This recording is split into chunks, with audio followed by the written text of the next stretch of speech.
Hello? Mr. Bell? Yes. Hello, this is a first-time caller, long-time listener? Yes, sir.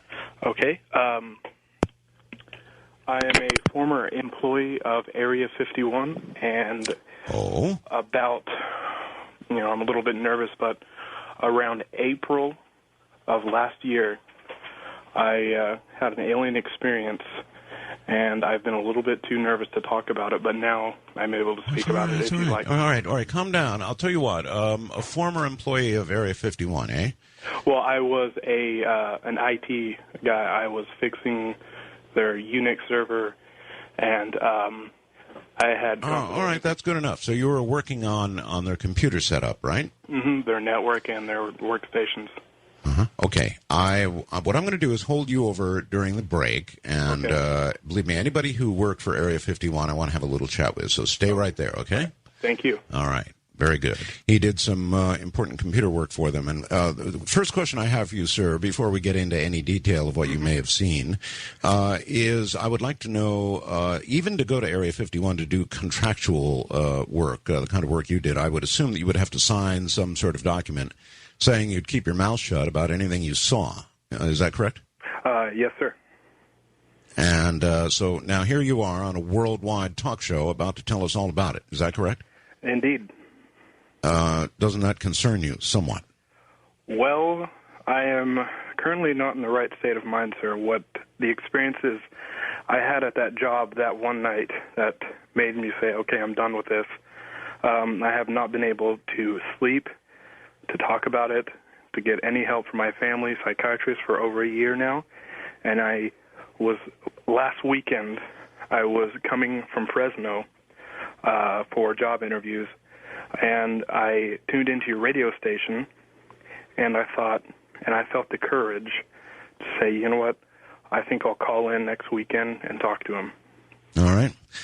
You're talking about an area very close to my home in Nevada, just really over the mountain from where I lived and still maintain my home in Nevada. So if you would please tell us everything that's relevant about why you're here on the radio.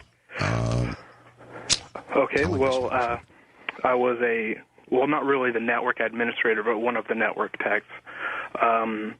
We mostly worked with the security, changing the administrative rights and passwords every few hours. I wasn't able to look at all of them, but I have been able to open up secret documents to change administrative rights on the computer. Okay, all right, good enough. Do you want to talk about what you saw in them? Well, it was documents about the encounters of what experiences or experiments they've done with aliens at that place. And they said that the blues and the grays had something to do with September 11th. They did? Mm-hmm. Did they actually describe their involvement? Because certainly we pretty well know what happened and who did it. Well, that's the thing, that the document said that they believed that there was, with the blue and the gray civil war going on, that there had some involvement, but I wasn't able to have the time to read the whole document. But, so they believe there's civil war going on between the blues and the grays? Mm-hmm. Uh-huh. Did it document when contact between those at Area 51 and those from elsewhere began? Did it document anything about Roswell? Did you get to read anything about that? A lot of it was encrypted. I did not get full rights, but there was the night that I quit my job, I was abducted. And if you like, I can tell you the story. All right, let's hear about that night. That night apparently is what's haunting you. What happened that night that caused you to quit? Well, I was on the graveyard shift. We were backing up files. We have a tape backup device that says every night we back up information on the secret server. And when I went outside to talk to the security guards, I was on my break. We were just having a cigarette or something.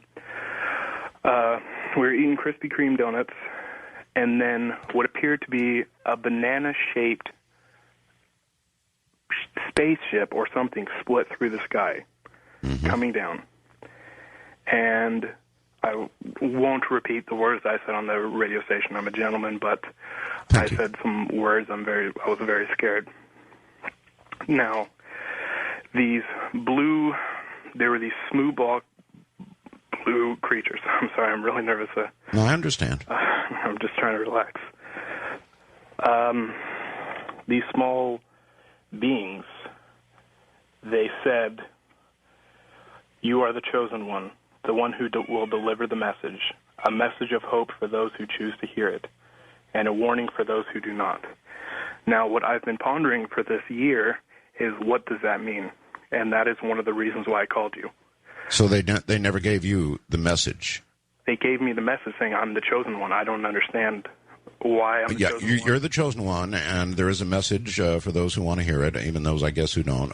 But what the key is, what's the message? Or is that where you decided, I don't want to be a messenger, I'm out of here, I quit? Well, if I am the chosen one, I kind of have to be. Jesus didn't say, you know what, I don't want to be the Son of God. I mean, he kind of had to be, right? Mm-hmm. And so for this year, I've been in hiding.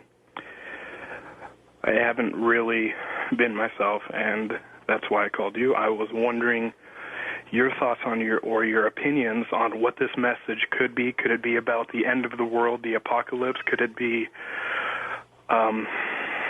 that the world will now know that there are beings outside of this galaxy that want to contact with us? I'm just wondering what your thoughts and opinions are. My immediate thought is, and I'm sorry you didn't stick around to get the message. Yeah. That's when you quit then. Yes. After that, I don't know what happened. That just happened. I was so scared. They took me to the hospital, and I was, just in the hospital for a few days. And then when I got out, I contacted my supervisor and I said, what happened to me that night, I do not want to talk about it. I'm done with this. Mm-hmm. I'm sorry. And I am going to move far away as possible. Now I'm in the California area, the Kern County area. So you're all the way on the other side of the country. All right, well, listen, is there anything else critical that we should know that you found out there? Well, I was taken up to the ship, and they did a few experiments on me, mostly sexually.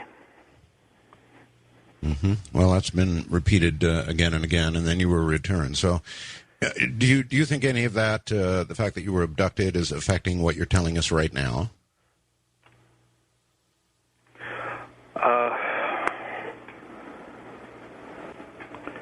Can you repeat the question, sir? Yeah. Do you think the fact that you were abducted and those experiments they did to you, is that affecting what you're telling us right now? In other words, are they mind controlling me or telling me what I need to say? Yeah. Do you think you're under some kind of control? Well, that's what I'm thinking, sir. I haven't been myself lately for the past year. And all right. Well, listen, if anything else occurs to you, you get back to us, all right? I will, and thank you for talking to me, sir. You're very welcome. Take care. Somebody who claims that he was working on computers at Area 51 saw information to the effect that the Grays and the Blues are in some sort of civil war, but most of all was about to receive a message, the message, apparently, that we should all know, and it did drop the name Jesus. Now, if Moses had, instead of bringing the Ten Commandments down from the mountain, had decided he didn't want to receive the message, nor did he wish to carry it down the mountain and bring it to us, we would not have it today. So I'm kind of sorry that you didn't hang in there and get the message. But I can understand. You sounded very nervous, and I guess I can understand why you would not wish to proceed, although I wish you had. I wanted to bring up this issue about you got a call the other day, not a call, a fax, from somebody that worked at Area 51. Yes, and you know what? I've had a series now of 3 calls from this person, and not once has it been a live person. Each time it has been some sort of messaging service And each time he said, well, I cannot speak yet. I'll call you at such and such a time, and then I get another recording. So all I want to say to you is be careful. What's his name? Courtney Brown? Was that his name? Got set up? It sounded a little too pat. Well, it might be. But again, anybody of great interest, I will put on the air, and I'll let you guys decide for yourself whether he's a nutcase or, credible. But I say it in this sense. I'm sure, just like they've gone after many people, and I'm talking about the rogue elements of the government, have gone after many people, I am sure they would like to nail you. So I'm just saying, be careful. Stephen Greer's got cancer. His assistant's got cancer. I know. Carla Turner, who was connecting negative aliens with the military, got cancer. The congressman from New Mexico has got cancer. Bob Guccione's wife has cancer. Yeah, but I'm talking about people that were giving him trouble. That guy from New Mexico. Well, now, wait a minute. Yeah. Hold it. Slow up. Okay. Do you know what magazine Bob Guccione's wife published? Well, Bob Guccione's Pet House. Yeah, but also another one. No, I don't. You ever heard of Omni? Yeah, that's a good point. All of a sudden it's gone.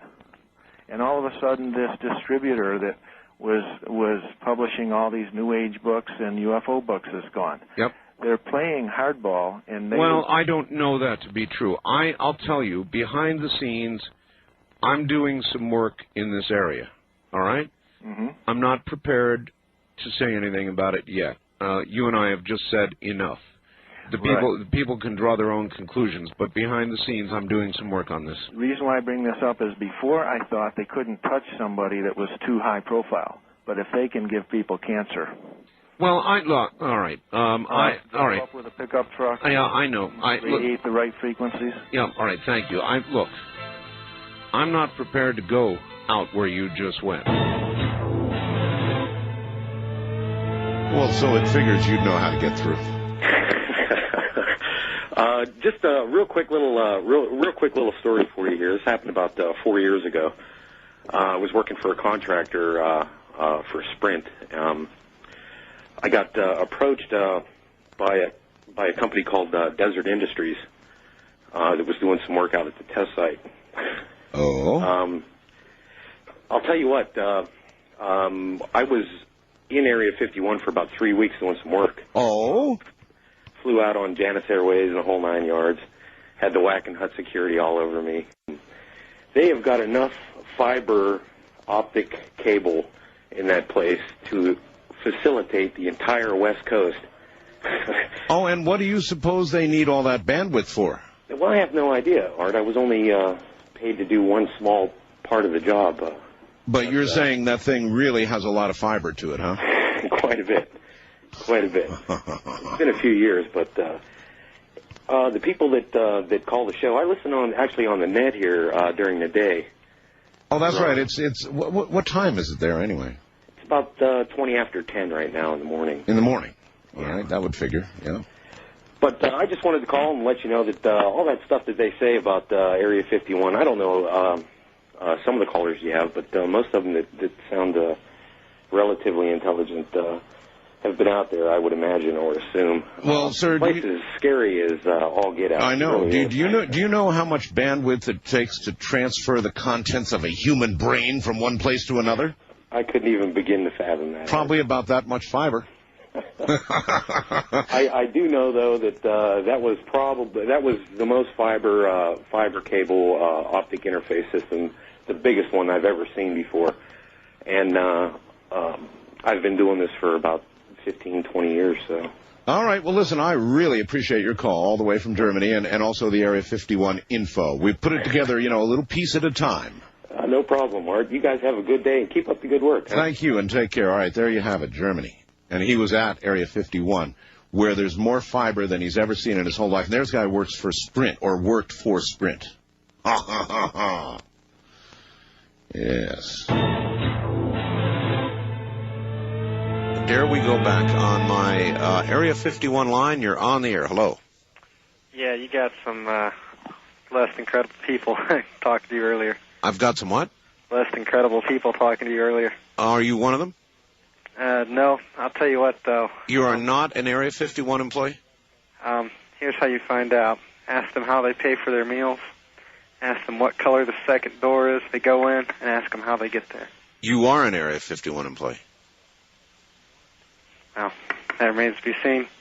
Just ask them those 3 questions. They're rather unique. All right, roll over those again. How they pay for the meals is one, right? Mm-hmm. The color of the second door? Mm-hmm. The trouble is that I'm not going to know. I mean, how am I going to know? I'll tell you off the air if you like. Well, I can't do it off the air. Okay. All right, what was the third thing? It was the color of the first and second door? No, color of the second door. Second door, and what else? How they pay for their meals. Yeah, I got those two. What else? How they get there. Oh, how they get there. Mm-hmm. Well, I know one way they get there. They get there by bus. Some fly. Right? Also ask them what they do with the trash.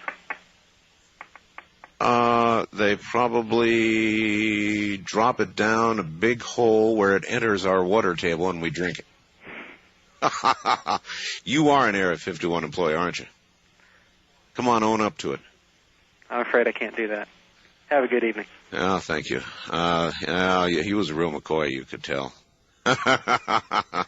Well, all right, future Area 51 employees, I now have 3 critical questions to which I don't have the real answers, so you could lie your tail ends off to me and I wouldn't know. Worker line, you're on the air. Hello there. What name do you wish to give? Let's go with Dark Eagle. Dark Eagle. Right. Raven and now Dark Eagle. And you, what is your status, sir? What is my status? Yeah, in other words, do you work there? Have you worked there or what? 25 years. Are you presently an employee of Area 51? Yes. Oh. And you've been there for 25 years, my God. Yes. We were working on back engineering of alien craft, S4, on Groom Lake. S4? Right. And what, are you, do you want to say what kind of area you work in? I just told you, S4 at Groom Lake. Well, okay, you actually work at S4. Yes. And you're confirming they're back engineering alien craft. That's what I do. All right. Can you describe? What can you tell us about these craft? What can you tell us about? Well, once we understand how they operate, and we get this information directly from aliens. From live aliens? Yes. Who we have persuaded to tell us about their craft, which we have there. How many people would you say work there? In my area? Yes, sir. 4. 4 people? In back engineering, yes. In back engineering. And how successful have we been in back engineering? Oh, I think extremely.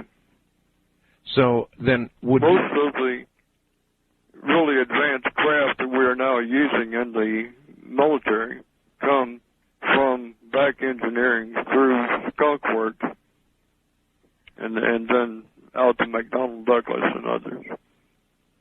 So the technology flows out of Area 51 and S4 into industry. Yes. Once we understand the principles, then we are getting the prototype out, and then the full production starts. How are you able to make this call to me? Well, I mean, obviously you can just pick up a telephone. I would like someone beside me to know this, and you're the perfect conduit. I say it as I say it. I've been listening to you for years. Are you an active member of the military or a civilian? No, I'm a civilian now, but retired military. A man called a little while ago about a door that he saw. A portal. A portal, yes. Have you ever seen anything like that? Oh, yes. Yes. Very much like Stargate. You've seen that. Are you able to explain what's on the other side of this portal? In other words, is it? Well, it is basically a time machine, and I know you're interested in that. I certainly am. Yeah, and you go through it and you literally go into the future. All right, well, for your sake, I'm not going to keep you on the line that long. Is there anything else? Well, there's not any way they can trace this line. It does sound different, that's for sure. Yeah. Anything else you want to get on before we terminate? Well, I just want you to know aliens are real. They are in Area 51 all the time, and they work closely with us. They think that we are the only hope of any world peace. They are very, very hesitant to help us design weaponry. Well, good for them. Craft to go throughout the universe is one thing. Weaponry to destroy mankind on Earth, they are totally against. Is that one of the reasons you made the call? Yes. I understand, and I thank you for your call, sir. Good night. Dark Eagle, huh? Well, I don't know. That part of it makes sense anyway, doesn't it? That they would have a great concern for any technology like that to be used for the wrong reasons. But technology is a neutral thing, pretty much. It can be used as you wield it, right? Good or bad. Good morning, Art. John. I'll say I'm in San Antonio. John in San Antonio. All right. How are you? Fine, John. I have been to Area 51. I've been to S4, Talichapa Peak, Tonopah many times as part of my duties in the government, and have to frankly say, Art, I've never seen an alien. I've seen lots of interesting things, but... well, like what? Well, you know, interesting aircraft, interesting test developmental aircraft. How interesting? Well, nothing that I would consider extraterrestrial, but certainly things that have increased the coffers of our friends at Lockheed Martin. And now we've had already 2 people who have called and talked about a door. A door, yes, I've heard about that. Yes, the portal. A portal door, yes. No, I'm sorry, Art. You're not. I've never seen that there. You can't confirm that. No. I will also say that the... well, what kind of work were you doing? Well, I've actually spoken to you in the past through several years now. I repeat, what kind of work were you doing? I'm an RF engineer. Okay.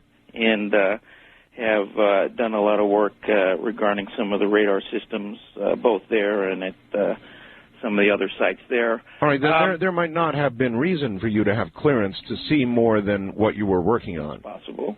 I would tend to agree, but I think I've seen most of the things there. Also, I have to tell you, Art, you're quite popular out there. The camo dudes really enjoy listening to you at night.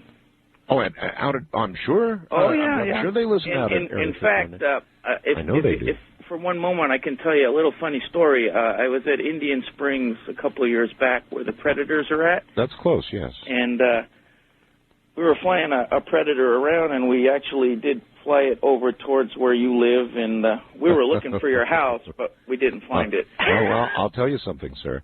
A lot of your colleagues have. I appreciate the call. Thank you. All right. Bye-bye. All right. Take care. Yeah, look, I know. You should see, you should hear the things that fly over my home. I know damn well they listen to me up there. You know, Area 51, as you know, is just adjacent to where I am, and there are several really, really strong 50,000-watt signals that just bear down on Area 51. So at this time of night, this show is heard almost exclusively up there. I mean, you can pick up other things, but we would be by far the strongest thing. On my Area 51 line, you're on the air. Hello. Good evening, Art. Good evening. Morning, Good wherever evening. You are. Yes, indeed, and to you as well. Do you want to give us a name? I can't do that. Okay, nameless. Proceed. I was one of the security detail out there. You were in a security detail at Area 51? Correct. No kidding. How long ago, or is this current? This was back in the 80s. Okay. What can you tell us? What do you want to tell us? Several of the things that I've seen out there are beyond explanation. We weren't allowed in the hangars. I was on perimeter detail. But you want to talk about spooky stuff? Mm-hmm. They tested space-based weapons on the ground at Groom Lake. I don't doubt that for 1 second. Space-based stuff tested on the ground. That would make sense to me, yes. That was the biggest thing that we were told to watch out for. We were at night patrols. We were given special goggles to protect our eyes. Did you ever see any aircraft fly there that did not fly in a conventional manner? Yes, I have. And it was not a very pleasant thing because I had a headache for a week when they flew one. Were you very low hum? Were you required to sign any sort of security oath? Yes, I was. And I can tell you one thing for certain about the security detail out there. Every one of them are military cutouts. Yeah, no, that figures too. You are no longer connected in any way with this kind of work? No, I'm not. Is this something that Americans should regard, in your opinion, as nothing to worry about because it's just usual national security stuff, or should we be worried? Do the words "be very afraid" mean anything to you? Says it all, sir. I appreciate the call. Have a wonderful night. Thank you. Now, you remember when I said 1 in 10? I think that was probably one of those. That's a pretty good one. There's no way to tell. I mean, some calls, obviously, you can go, oh, come on. Look at the moon. Other calls, you just can't do that. And with that call, you just can't do that. That sounded legit to me. On my Area 51 line, you're on the air. Hello. Hello, Art. Yes, sir. Hi. Yes, Art. I was calling. I have some information on with Area 51. What do you know about Area 51? Well, what I know is what I was able to get from secondhand information.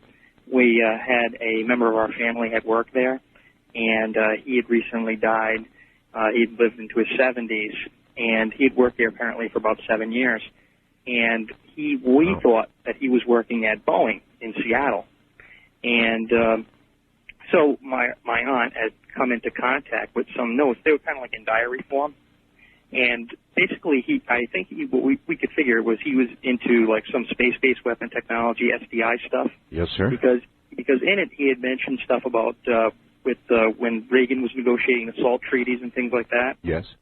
And when this was going on, basically his whole thing was that this isn't something, like when you see like the government trying to cover it up and or trying to explain things away. It's not so much that they're trying to keep information from the people to try to deceive them, but they're trying to keep information away from the people because they fear a God complex would envelop and basically break down nations, not so much panic in the streets. And they basically didn't think that the aliens were all too nice. And they pretty much feared them. And SDI and basically similar stuff that the Russians were developing weren't being developed to basically protect us from one another, but the arms race was basically being developed to protect us from them. What made your family member, even at that late age, decide to suddenly speak? Well, I guess because he was dying, he had cancer, and I think, when that kind of happens, maybe he had just felt that maybe he had received this from the base. But one of the things he did was in a note in this diary form that he left was basically like a warning. And his warning came out to basically saying that when you start seeing information being disclosed and basically governments coming out and saying that, yes, this exists, they exist, and yes. Disclosure starts happening, in essence, that basically we're being sold out at that point. Sold out. And, yeah, as a world or as a country, because he didn't trust them apparently, because he said that the SDI stuff was being developed for reasons of protecting ourselves from them. And basically the arms race was basically an arms race to gain technology and to back engineer the best we could, or basically just get technology between us and the Russians. The Russians were also doing the same thing. Okay, well, here's something that puzzles me. Yeah, sure. SDI then could be certainly justified in terms of the U.S.-Soviet contest that was going on. I mean, that certainly justified it, at least in the minds of some, and there was a good legitimate argument to be had that we had to be there if they were going to be there, and everybody was going to be doing it. We had no choice. But now we're beginning anew, it would seem, with SDI, and we're the last remaining superpower. So who exactly do we plan on fighting? Well, that's why I brought that up, because I think that a lot of that stuff is being geared towards basically protecting our planet. Plus, you know, if you take a look, too, if we have SDI up there, that's all well and good, say we can protect part of the Western Hemisphere, but then you also have to ask yourself, well, gee, who else has been getting some of this technology? China has, and if China has some of this technology now with through so-called spying, if that was really what occurred, then, you know, they obviously, you have to protect all parts of the planet, not just one. Do you still have any of the written notes from this family member? No, my aunt would have that stuff. I never had that stuff. You know, I check. I doubt it. We told her that, you know, that kind of stuff you shouldn't be, you know, going around, you know, saying. And she hadn't. It was basically just, you know, like kind of a note to her, you know, saying this, you know, basically if this stuff starts getting out, then it's kind of a situation where we're being sold out. So, like, when I see things like the crop circle stuff that you guys have had on, right? Because I've just been interested in this stuff for the last 6 months, and I started listening to your show. I found out about it because when I got some of this information, I went on the web and I tried to see, you know, what about this, and then your site had come up as like a contact stuff for this. Right. And what was being said was that you know, that like I was looking on the website for the crop circles, and the SETI stuff, if you look right now, SETI's already putting out an article debunking it. I'm very, very much aware of that. I interviewed, as you know, I interviewed Seth Shostak from SETI the other night.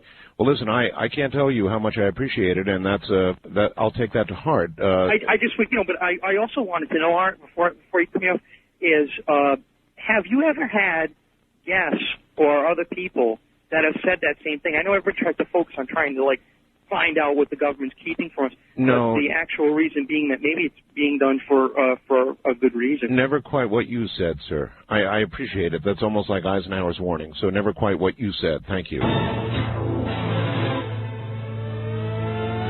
my Area 51 line, you are on the air. Hello. Hello. Yes, sir. It's an honor to speak to you there. I listened to you quite a bit. And to you as well, sir. Where are you? I'm in my truck right now. I just pulled over for the night. All right. I can tell you my first name is Scott, and I'm about 24 years old. Okay, Scott. I didn't actually work in Area 51, but I did work in the United States Navy on an aircraft carrier. And I'll just get to the point. I was out cleaning in Midway one time, and we were cleaning up when we pulled off for medical cleanup, and we found a chip that we never saw before. And when we brought it back to our aircraft carrier, I was in supply division. The supply is in charge of anything going in and off the ship at any time. Yes, sir. And we got that chip. We gave it to our CO, and within 5 hours, I never saw more brass at one time since boot camp, since I graduated. Where exactly did you find this chip? Right off of Midway, when we were cleaning up the Midway. Yes. We were cleaning up around there. We had a medical throw over by accident, and we had to clean it up on shore. And we found this chip, just like little 6x6 chip. And next thing we know, we have some divers coming in on our ship, and we had a bunch of brass, and this is the first time we ever locked our hangar bay doors on the aircraft carrier. Really? And they had 8 of us in the supply to help. We loaded up out of this water these 3 big control panels. You guys brought something up out of the water? Yeah, we brought 3 control panels out of the water. I remember this clear as day. I was 18 years old, just been in the military maybe 7 months. Scott, is there much you can remember about them? Well, I remember it's that hard plastic porous that covered, if you know what I'm talking about. It's hard plastic, and it's like has the little tiny holes in it. Okay. I don't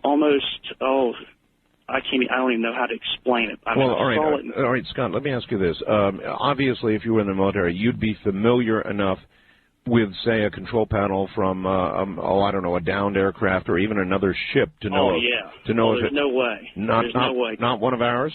No way, because I worked supply division. I saw this type of stuff all the time coming in and off the ship. Yes. If it went off the ship or came on the ship, I saw it. Yes, sir. And because it had series of numbers going across it, regular numerical numbers, and it would have it had 1 through 9s, and then some of the little panels, like where you would push like a keyboard, yes, would have a 1-1 or a 1-2 and a 2-2. And the third control panel looked almost like an advanced radar system, like I never saw. It was clear, but you could see to where it would be a radar system.